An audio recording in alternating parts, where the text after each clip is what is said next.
Já, komið þið sæl. Það oft rætt það núna hvernig íslenskan standi, hvort hún standi vel eða illa, og það náttúrulega ljóst og frá ýmsum sjónarmiðum stendur hún mjög vel. Íslenskan notuð á öllum sviðum samfélagsins, hún notuð í stjórnkerfinu og í menntakerfinu, í verslun og viðskiptum, í fjölmiðlum og í menningarlífinu og notuð í öllum daglegum samskiptum fólks. Það má nefna að UNESCO hefur gert kvarða til þess að meta lífvænleg tungumál, eða svo má segja, og samkvæmt þeim kvarða stendur íslenska mjög sterkt.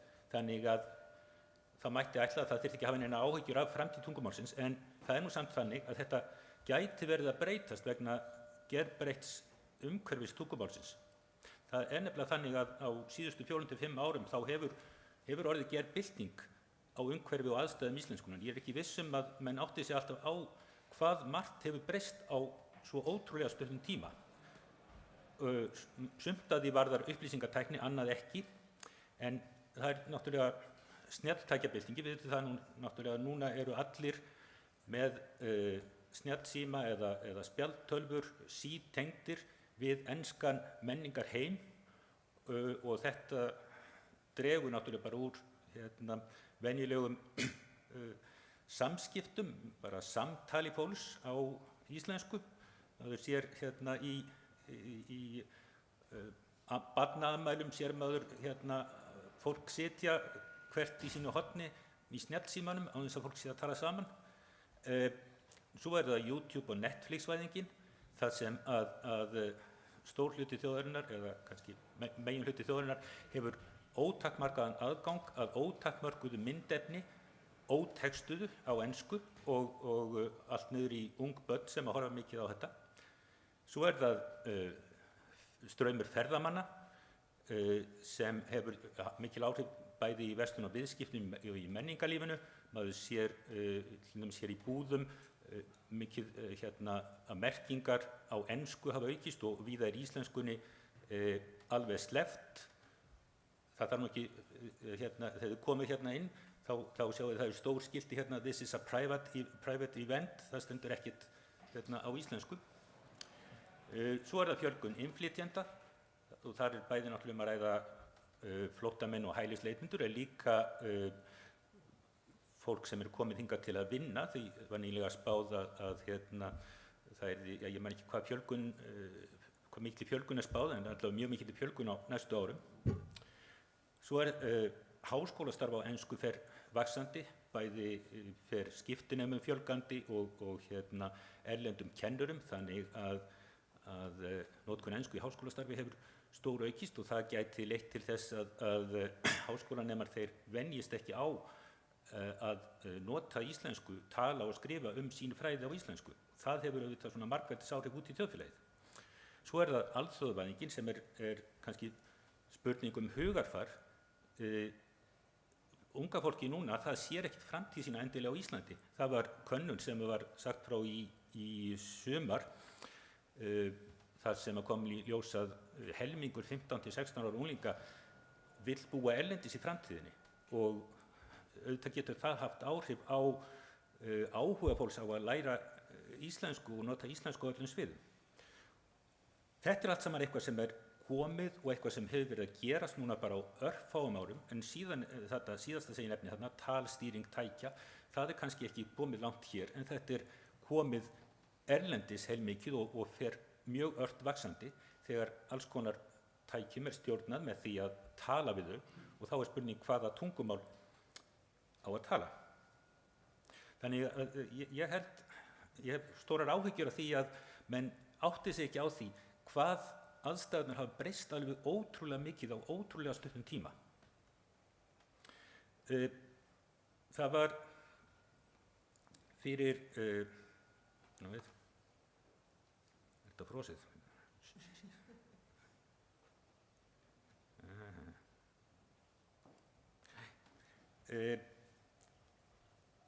2009 var samþykkt íslensk málstefna, það sem tekur til ýmissa sviða og eitt svið íslenskan og tölvurnar og þar meginmarkmið þess að íslensk tunga verði nothæf og notuð á öllum sviðum tölvu- og upplýsingatæknina sem varða daglegt líf alls almennings og talið upp hvað það þýðir.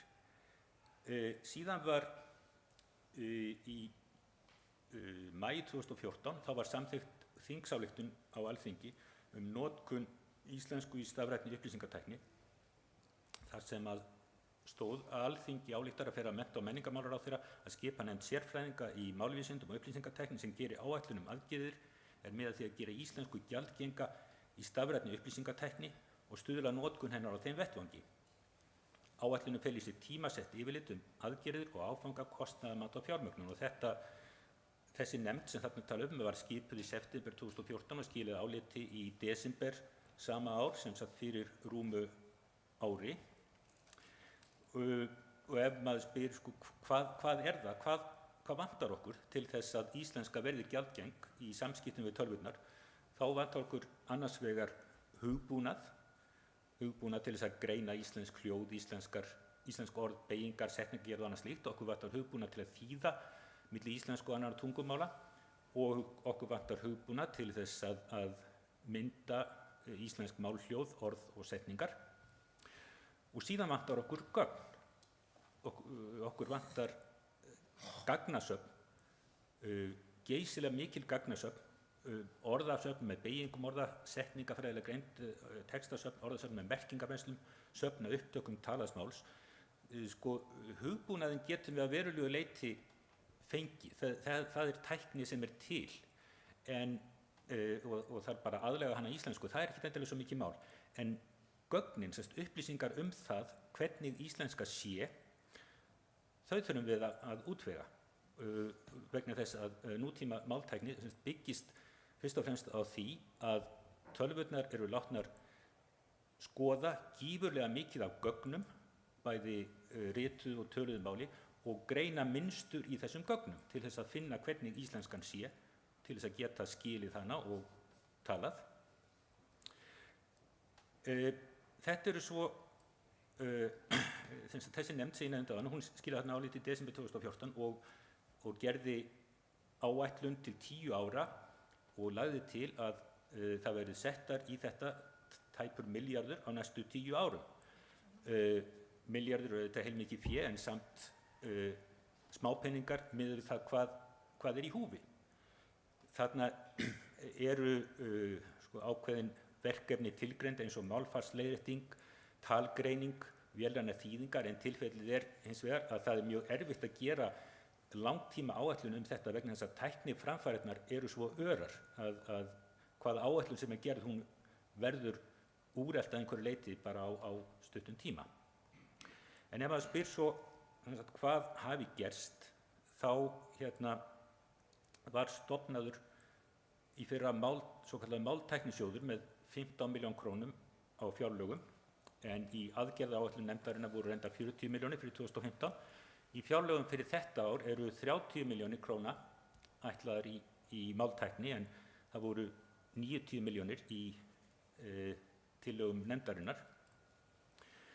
En það eru hafnar viðræður milli stjórnvalda og atvinnulífsins þátttöku atvinnulífsins í fjármögnun rannsókna og þróunarstarfs í máltækni og ég veit ekki hvernig þær standa eða hverju þær eru líklegar til að skila, en það virðist vera að skilningur á málinu fari vaxandi, en spurningin hins vegar einhverjar aðgerðir. Ég ekki farin að sjá það mikið ennþá, en maður verður samt að vona að þetta skili sér, því að á degi íslenskrar tungu í haust, 16.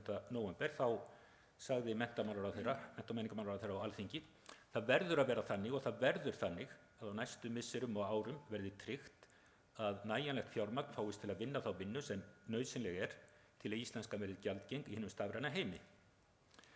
Kostnaður við það nefnilega ekki nema brot af þeim geypilega kostnaði sem á okkur myndi falla ef brotnaði undan tungumálinu. Nú þekkir maður það hins vegar að þó að stjórnmálamenn gefi einhverjar yfirlýsingar, þá þarf stundum að bíða dálítið eftir efndum, þannig að ég treysti engu í þessu fyrir en ég sé einhverjar raunverulegar aðgerðir. En vil bara að benda á það svona að lokum að máltækni snýst ekkit bara málvernd. Það er ekki nema eitt af mörgum atriðum í þessu. Því að þróun íslenskar máltækni mikilvæg líka fyrir jafnrétti og mannréttindi. Máltækni getur til dæmis aðstoða fatlað fólk gífurlega mikið, komið því að miklu gagni. Blinda, sjónskerta, hreyfihamlað og aðra slíka geta notað alls konar tæki til þess að sem eru máltæknilegs eðlis til að hjálpa sér með tungumálið. Fyrir tækniþróun og nýsköpun, það alls konar tækifæri fyrir nýsköpunarfyrirtæki á þessu sviði, af því að tæknin, þó að sé eitthvað þróað fyrir íslensku, þá tæknin alþjóðleg, það hægt að þróa það fyrir önnur mál líka. Skiptir máli fyrir hagkvæmni og hagræðingu í fyrirtækjarekstri, það hægt að ná heilmiklum sparnaði í rekstri, til dæmis með notkun talgerðla og talgreina í þjónustuverum eða eitthvað slíkt, og fyrir alls konar skilvirkni í opinberri þjónustu, fyrir hraða og öryggi í heilbrigðisþjónustu. Það til dæmis núna verið að þróa talgreiningu fyrir röntgenlækna hér á Landspítalanum sem að þeir geta notað, þeir lesa lýsingu á röntgenmyndum og inn á tölvu og talgreinunin breytir því í ritaðan texta. Þetta eykur hraða og öryggi í heilbrigðisþjónustunni. Og þetta skiptir líka máli fyrir almannavarnir við náttúruvá til dæmis. Ég hlustaði í vor á fyrirlestur á ráðstefnu í Ríga, þar sem var verið að segja frá því hvernig máltækni kom að gagni í hjálparstarfi eftir jarðskjálftann í Nepal í fyrra, þar sem það eru töluð ótal tungumál, eða fjöldi tungumála á þessu svæði, og það var fólk sem var að vinna við hjálparstöðin notaði samskiptamiðla eins og Twitter, og síðan voru vélrænar þýðingaforrit sem þýddu þetta á milli fjölda mála og nýttust verið í því. Það nefnilega þannig að máltæknin snertir öll svið mannlífsins rétt eins og tungumálið gerir. Takk fyrir.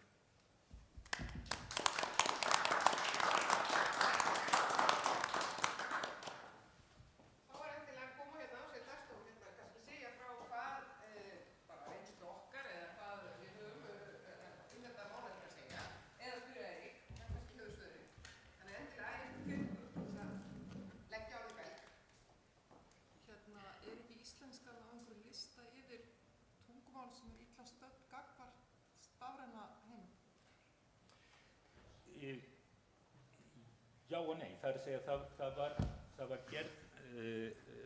gerða skýrslur fyrir 2-3 árum stöðu 30 Evrópumála á þessu sviði, og þar kom íslenska næst vest út. Það var bara maltneska sem kom verr út heldur en íslenska. Þetta snýrist þó hvað til af hugbúnaði, hvað til af gagnasöfnum og öðru slíku til nota í máltækni. En auðvitað maður setur þetta í stærra samhengi við tungumál heimsins, þá náttúrulega til fjöldamörg mál sem eru miklu verr stödd en íslenska. Hins vegar gleymum menn því líka oft að íslenska sérstök að því leyti að eins og ég nefndi þarna í upphafi, hún notuð á öllum sviðum samfélagsins í háþróuðu þjóðfélagi. Það og það ekkert mál með fyrir utan færeysku, ekkert mál með fáa málnotendur sem reynir að virka á öllum þessum sviðum, getum við sagt.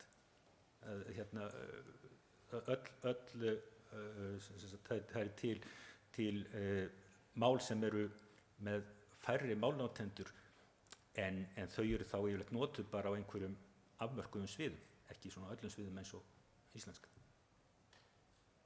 Þegar verið var að móta stefnu upplýsingasamfélagi á Íslandi, svona sitt hvorum megin við aldamótin síðustu, þá var þetta mál mjög á dagskrá og gerðist ekki mikið. Telur þú að Ísland hafi frekar dregist aftur úr heldur nýtt, eða hefur verið svona haldið í við þróunina? Hvað heldur það? Sko það var náttúrulega þarna upp úr aldamótum setti Björn Bjarnason á stað tungutækniáætlun svo kallað sem gerði heil mikið og það voru sett á stað ýmis verkefni þar sem hafa komið að gagni og koma að gagni en málið auðvitað það að því var ekki fylgt eftir. Það þarf að fylgja svona eftir. Þetta ekki eitthvað sem afgreitt í eitt skipti fyrir öll og ég held að já, við höfum dregist aftur úr núna á síðustu árum og munum dragast mjög alvarlega aftur úr á næstunni ef að verður ekki gert eitthvað almennilegt átak á þessu sviði, held ég. Ég held kannski að það sem að stjórnvöld áttu sig ekki á fyrir kringum 2004 eða svo, það var þetta átak Björns Bjarnasonar upp á 2000 en síðan sagði ráðuneytið nú það sem sagt atvinnulífið og því háskólafólki þið verður bara að sækja í opinbera sjóði en máltækni ekki þetta og ekki hitt. Þetta er ekki kannski rannsóknir og þetta er ekki tækniþróun, þetta er ekkert að sækja tækniþróunarsjóðinn vegna þess að þá þarf maður að geta sýnt fram að maður ætla að flytja út eða græða svo sem ekki peninga. Fyrirtækin sáust ekki hafa vegna þess að þeir gátu ekki selt þetta, markaðin er svo lítill. Þannig að það er alveg greinilegt að það verður að koma stuðningur frá hinu opinbera á Íslandi. Það getur vel verið þessi hægt og það er náttúrulega hægt að þróa máltækni í stórum málsamfélögum en það virðist ekki vera hægt á Íslandi, því miður. Af því að máltæknin er heimilislaus? Já, hún er svolítið heimilislaus. Já, sko, það er náttúrulega, það er ýmislegt sem kemur til eitt er auðvitað þetta, markaðurinn er svo lítill að hann getur ekki borið þróunarkostnaðinn og annað er þetta, máltæknin, þetta er þverfagleg grein og dettur stundum svona mér á milli þilja, getum við sagt. Já, ég heiti Arnór hjá Menntamálastofnun. Ég var nú áður í ráðuneytinu og kom að þessu verkefni þá þegar tungutækni málum verið gangi. Það er aðeins verk, ég tala áðan upphæðir, sko, ef við framreiknum upphæðir sem settir í það þá var það alveg sambærilegt það sem þið eru að fara fram á núna í þessari áætlun hérna. En eitt sem velti fyrir sér, sko, hvernig er þetta að fá fram það bara vitund og eftirspurn eftir íslenskri máltækni? Þið eru búin að gera ykkar í mörg ár og ekki mikið fram að fá eitthvað frá stjórnvöldum í þessu. Stjórnvöld endurspegli ykkur leyti samfélagið, áhuga samfélagsins á þessu hvernig er þetta efla bara vitund fólks almennt og menn komið fram og segir við viljum fá þessa tækni. Og þá er ég vissum að stjórnmálamenn hlusta. Hafið þið talið við Pírata eða eitthvað svona? Sko, ég hef alltaf sagt, þegar ég spurður hvað sé brýnasta verkefni í íslenskri máltækni, þá hef ég alltaf sagt það er vitundavakning. Það er bara að koma fólki í skilning út á hvað þetta gengur og hversu bæði gagnlegt og mikilvægt þetta er fyrir framtíð íslenskunar og líka bara eins og ég nefndi á svo mörgum sviðum að því að máltæknin kemur inn á svo margt og jú, maður er búin að vera að reyna þetta í 15 ár eða eitthvað svoleiðis að vekja áhuga fólks á þessu og en það gengur hægt en við munum bara að sjá til. Ég held að ég heiti Sigurður Emil. Ég held að það sé einmitt mjög mikilvægur punktur sem að Arnar kom inn á. Við viljum náttúrulega gera kröfu til stjórnvalda en stjórnvöld fara líka oft dálítið svona eftir hvað þau álíta að vera vilja almennings og kröfur. Og það sem ég held að við þurfum að gera öll hvert með sínum hætti er að leggjast á eitt að það sé meiri krafa og væntingar notkun á íslensku. Núna til dæmis ég eitt þeirra sem að bý í blönduðu hjónabandi tungumálasíð. Og mér þótti mjög að kona mín, hún lærði íslensku eins og skot, vön tungumálkona. Það kom henni á óvart hvað var mikið metnaðarleysi gagnvart notkun íslenskunar. Og þegar ég hef heyrt það frá mörgum innflytjendum að þeim finnst Íslendingar vera ótrúlega værukærir og sljóir varðandi notkun á tungumálum sínu. Ég vil fólk sem að kemur frá málsamfélögum sem eru ekkert mjög stór en eru sem mjög meðvituð að tungumál þeirra geta farið ef þeim ekki sinnt. Og mér þótti líka athyglisvert að fara yfir glærur háskólakennara hennar, ekki íslensku vísu, sem að voru með þvílíkum enskuslettum að manna ofbrauð. Og það sem að mér finnst líka oft það verið að tala eins og myndist á hér á upphafi, notkun á ensku sem ég frekar verið oft sýndar ensku í íslensku þjóðfélagi. Því að sú enska sem að það oft notuð alls ekki enska sem að væri boðleg í ensku samfélagi. Þannig að þeir sem að þjálfa sig upp í að nota slíka ensku getur raunverulega hvorki verið gjaldgengir á Íslandi né í raunverulegum enskumælandi heimi. Ég get nú verið alveg sammála þessum metnaðarleysi og við náttúrulega sjáum dæmi þetta bara hvað eftir annað núna þegar er verið að skila skýrslum til Alþingis og ríkisstjórnar á ensku þó að sé skýrt ákvæði í lögum að slíkt á að vera á íslensku.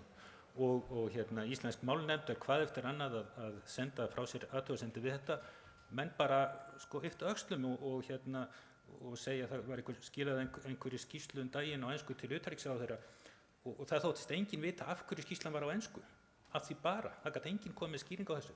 Þetta bara svona eitt skýrt dæmi þetta metnaðarleysi að okkur bara hundsama oft. Og þá náttúrulega ekki búin á góðu. Það kannski eitt sem að þú veist að tala enskukunnátt okkar, að ef menn láta máltæknina sem sagt bara líða fram hjá sér íslensku og alltaf taka upp ensku og tala ensku við ískapin sinn eða bílinn sinn eða hvað lyftuna eða hvað, að þá ekkert endilega víst að græjan skilji þín ensku. Bara svona hafa það aðeins bak við þeirra. Og ég spyrja að einu, ég heiti Sæmundur Þorsteinsson. Ég nýlega byrjaður að kenna í Háskóla Íslands. Mér skilst að ég fái miklu fleiri punkta fyrir að skrifa grein á erlendu máli heldur en á íslensku. En það ekki það sem ég ætlaði að spyrja heldur það máltæknitól sem ég nota kannski tiltölulega mikið, það heitir Google Translate. Mér skilst að það sé fjármagnað og þróað af erlendum aðila sem heitir Google. Getur metið, hvers virði það svona með annað sem til? Er það bara stóra varðan sem að... Google Translate náttúrulega stórkostlega tæki út af fyrir sig og hefur batnað heilmikið á undanförnum árum og ástæðan fyrir því að það batnar svo hvernig það vinnur, að það byggist á því að greina gögn og það fær alltaf meir og meiri gögn. Ég mikil málfarsmanneskja og vil gjarnan hafa það sem á íslensku sem að fer vel. Það má kannski segja það sem einmitt að skýrslutæknafélagið sem að stendur fyrir þessari ráðstefnu, það gerði líka virkilega góða hluti þegar það gaf út, ég held að það hafi verið þeirra frumkvæði sem að tölvuorðabókin kom út og í dag á tos.ski.is tölvuorðasafn.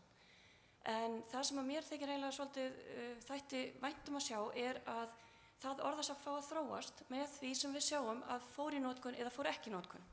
Að það komi þá inn ný orð í staðinn fyrir þess að þar kemur fram. Ég hef verið að berjast mikið við einmitt í mínum geira að allar okkar útgáfunótur séu á íslensku, að það sé ekki verið að sletta í þessum textum sem fara okkar á milli. Bara gott dæmi orð á ensku, hint og tooltip, þetta það sama. Á íslensku myndi ég segja Swift-texti, af því mér finnst þetta ekki verið leiðbeining eða ábending eða eitthvað svoleiðis, mér finnst þetta meira svona hlutlaust. Þannig til dæmis ég hef ýmsar skoðanir á ýmsu af þessu. En þá náttúrulega langar mér líka bara að vita hvort að það sé einhver nefnd þá í gangi sem að kannski að taka þetta mál áfram, að þetta sé þá í þróun, að þetta dagi ekki bara uppi sem einhver forneskjuleg orðabók í íslenskri tungu. Og svo vil ég líka bara segja að þetta Facebook að gera góða hluti með því að bjóða mann að taka þátt í að þýða yfir á íslensku. Ég með mitt Facebook á íslensku og ég hef tekið þátt í þýðingunum og gefa atkvæði og allt það. Þannig að ef að svoleiðis kosti bærist á fleiri stöðum, það væri náttúrulega alveg frábært ef að fá málsamfélagið í það.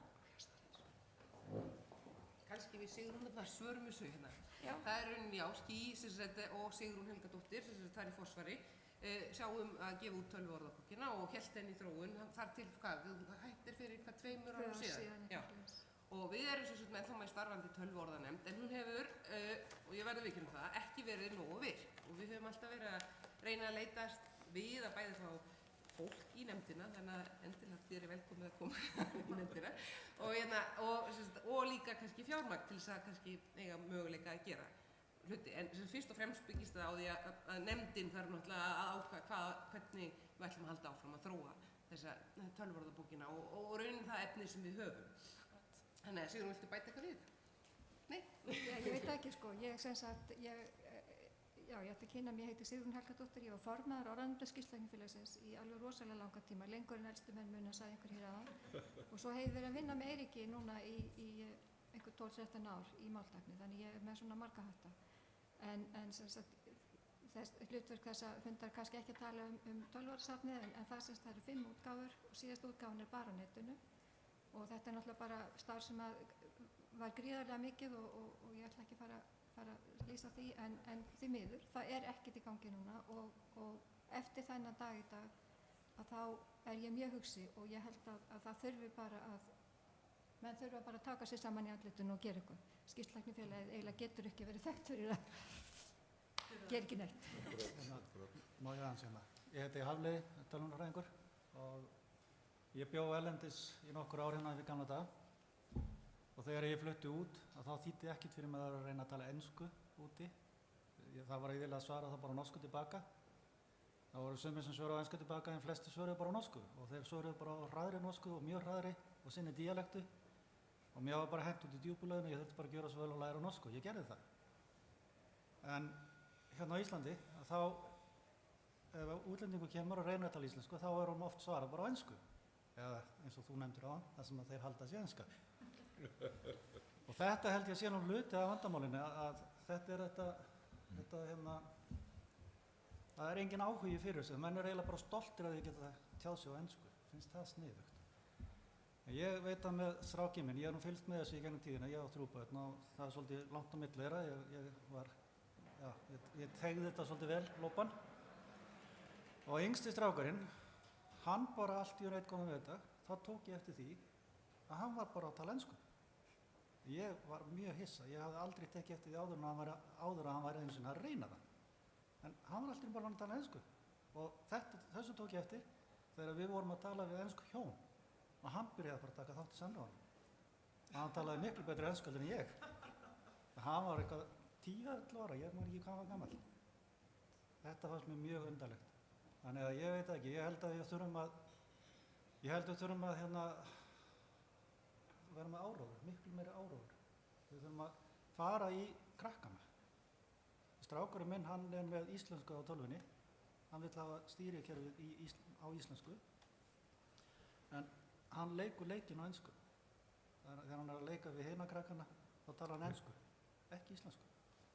Nei, þetta er alveg rétt og ég til dæmis, ég kenni nú krökkum hérna byrjandi með háskóla sem eru svona 20 og þau segja mér oft eiga kannski systkini sem eru svona 5 árum yngri, 5-10 árum yngri og hérna segja að það sé alveg gjörbreytt umhverfi, sko frá því að þau voru á þeim aldri, bara á síðustu 5-10 árum, svona málegt umhverfi. Það var mikil framfar á sínu tíma þegar var farið að talsetja barnaefni.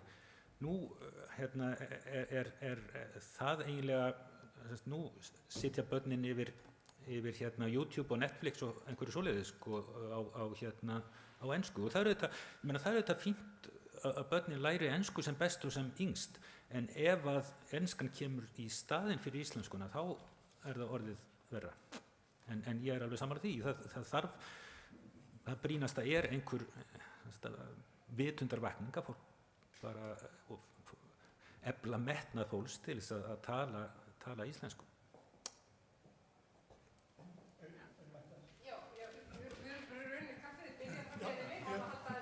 Nei, ég ætla bara að segja bara alltaf nefndarstarfið